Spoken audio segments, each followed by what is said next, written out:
Hi guys, I want to take a few moments to tell you a story of when my kids totally humbled me. Having kids is a massive blessing, and it's one that we try not to take for granted. Seeing these two little human beings come into existence almost out of nowhere, complete with body, mind, soul and spirit, really is amazing. You get a close-up view of God's phenomenal design work. And while you strive as a parent to teach them and train them and raise them well, there are these moments where they actually remind you and teach you something quite profound. And this is one of those moments.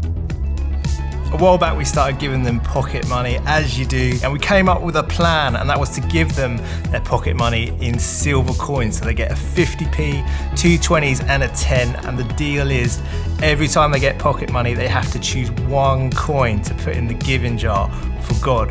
Our hope was that if we did this right from day one, giving and in particular tithing would just be really normal to them. But as is so often the way in life, things don't always unfold the way you expect them.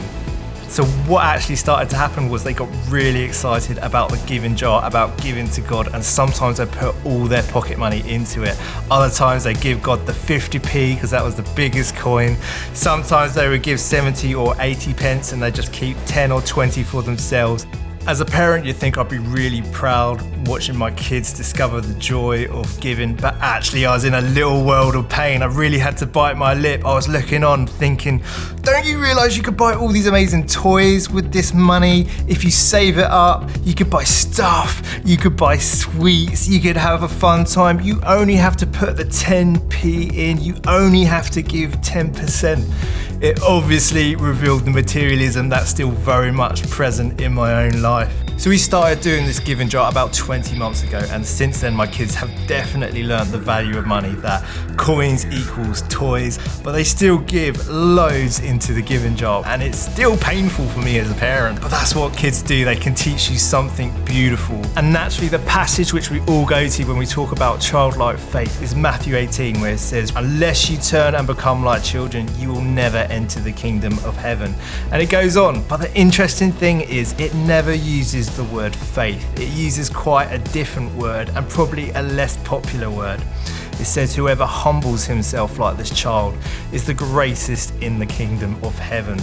It's this word humble, humility.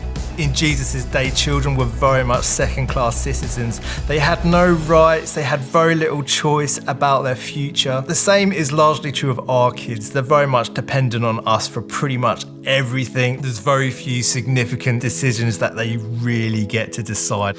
And what Jesus is saying is that we actually need to be like children in that respect. We need to put ourselves in a position of humility where we're not in control of our lives.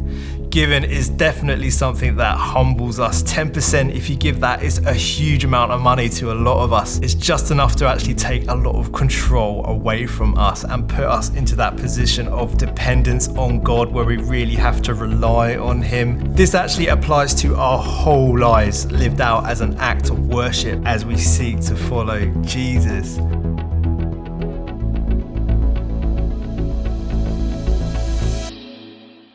When you read the Bible, there's no denying that Jesus sets the bar incredibly high. He says it's easier for a camel to go through the eye of a needle than for a rich man to enter the kingdom of heaven. If you're alive and in the UK today, we are some of the richest people to ever walk on the face of the earth.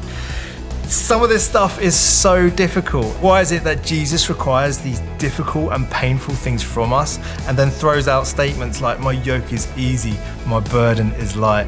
The best example I can think of right now is driverless cars. There's a lot of people saying that in the future these are definitely going to be a thing.